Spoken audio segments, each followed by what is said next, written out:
નારાયણભાઈ આપણો મુદ્દા આપણો પર ચર્ચા કરો આપણે.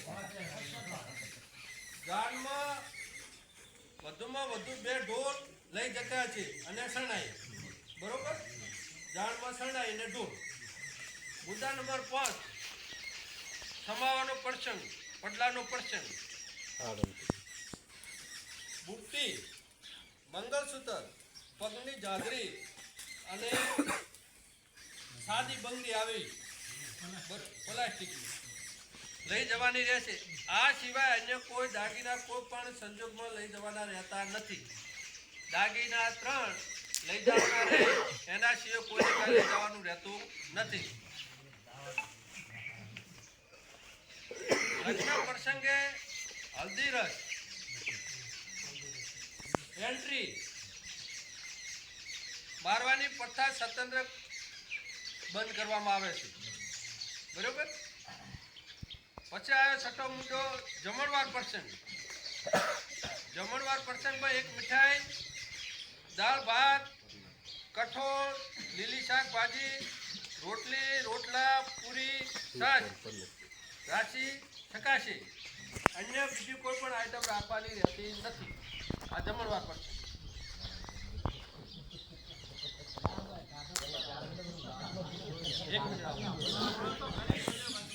મુદ્દા નંબર 7 મામેરા પ્રસંગે.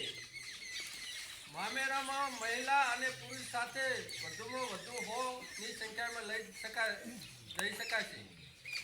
મામેરામાં વધુમાં વધુ તમામ પ્રકારના 11 વાહનો લઈ શકાશે. મામેરામાં કપડાં, ઉધમણા પ્રથા સ્વતંત્ર બંધ કરવામાં આવે છે. તેની જગ્યાએ રોકડ ઉધમણું કરવાનું રહેશે. મામેરામાં ઓછામાં ઓછા 11,000 રૂપિયા અને વધુમાં વધુ 1,51,000 રૂપિયા રોકડા મામેરું ભરવાનું રહેશે. બરોબર? મામેરમાં કોઈ પણ પ્રકારના દાગીના કે વાસણ લઈ જવાના રહેશે નહીં. મુદ્દા નંબર 8 સુરગત મૂકવાનો પ્રસંગ. સુરગતનો વાટલું, લોટો, બેડો અને ફક્ત રસોડા છે. વાટલું, બેડું ને લોટો અને જે વાહન રસોડા છે આવે એટલું જ. ભેટું બંધ. અગાવાલેની ફોડિયાની ક્ષણની કોઈને ભેટી પ્રથા તદ્દન બંધ. રેડી? અને આ ગરદણી એટલું જ લાવે સુરગતમાં રસોડા છે.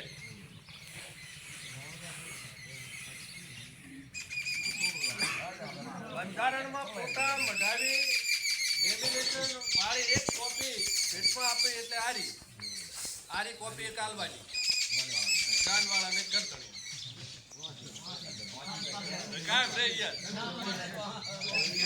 આપણો હવે પ્રસંગ મુદ્દા નંબર 9 આણાનો પ્રસંગ.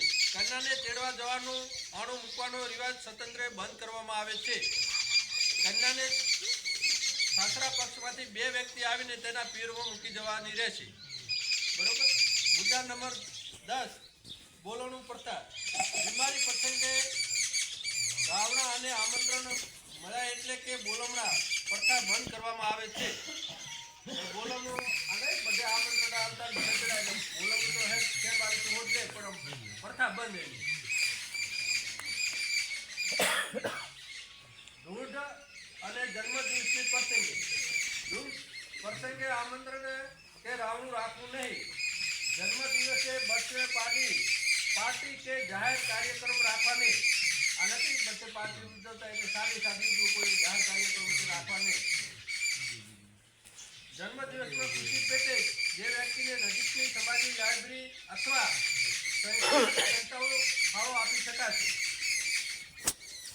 પછી મુદ્દા નંબર 12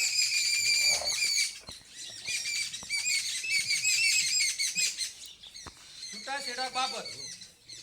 સગું કરતી વખતે બંને પક્ષ જોઈ વિચારીને દીકરા દીકરી સામે જોયા પછી સગું નક્કી કરવાનું. તેમાં સતત પક્ષોએ કોઈ પણ પ્રકારનો મતભેદ ઊભા થાય તો ગામ કમિટી અને સમાજ સમાધાન માટે પૂરો પ્રયત્ન કરવાનો. સતત સમાધાન ના થાય તો ગુણ દોષ આધારે નીચે પ્રમાણે વ્યવહાર કરવાનો રહેશે. સગાઈના ₹51,000 એમાં 50% રકમ સમાજના તાલુકા શિક્ષણ સંસ્થાને ફરજિયાત આપવાની રહેશે. લગ્ન કર્યા પછી ₹2 લાખ રકમ છે એની અડધી રકમ શિક્ષણ સંસ્થા ફરજિયાત આપવાની રહેશે. લગ્ન પછી સંતાન હોય તો 3 લાખ રૂપિયા આપવાના રહેશે. આ રકમ 100% પૂરેપૂરી બેંક ઘરની ફિક્સ ડિપોઝિટ સંતાન દીકરો હોય કે દીકરી એને નામે થશે 3 લાખ રૂપિયા. જ્યારે લગ્ન થાય ધાતુ બે સંતાન હોય તો. પછી મૈત્રી કરાર બીજા નંબર 13.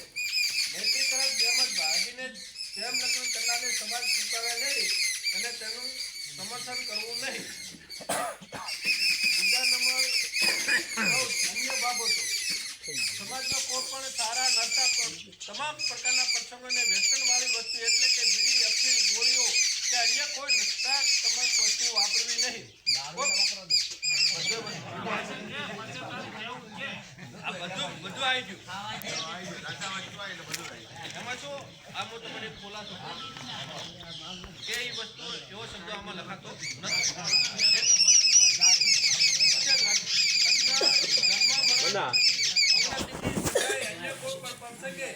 સમાજની લાઇબ્રેરી અને શૈક્ષણિક સંસ્થાઓને ઓછામાં ઓછા 500 રૂપિયા અને વધુ ગમે તેટલી રકમનો ફાળો આપી શકાશે.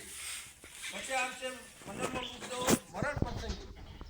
મરણ પ્રસંગે ખીચડી કઢી તેલ અથવા ઘી વાપરવું. આ સિવાય અન્ય કોઈ વસ્તુ વાપરી શકાશે નહીં. બેસણામાં કોઈ પણ વાર કે તહેવાર ના જાણવો. 5 દિવસે જે આવતું હોય એ પૂરું કરી દેવાનું. રેડી? મુદ્દા નંબર 16 ખાસ વિનંતી. દરેક ગામમાં કુંટ એટલે કુટુંબ વાઇઝ વ્યક્તિનો સમાવેશ થાય તે રીતે સંકલન સમિતિ બનાવી તેની એક ઝેરોક્ષ નકલ તાલુકા સમિતિને આપવી. દરેક તાલુકા કક્ષાએ બંધારણના અમલ માટે સંકલન સમિતિ ફરજિયાત બનવાની જેથી કરીને બંધારણના મુદ્દાઓ અમલ કરી શકાય.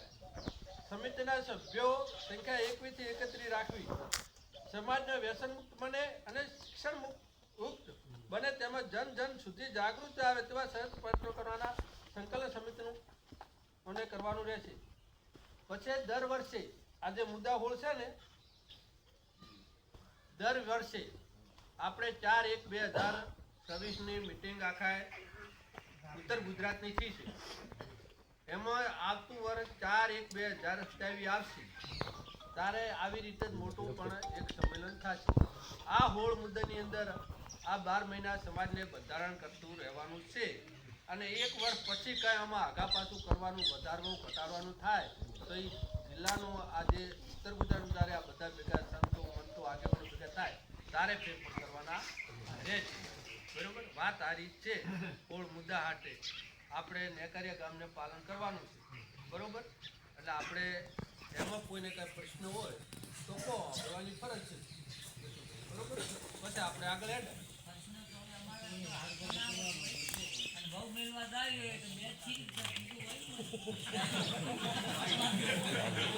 એક પ્રશ્ન કરો.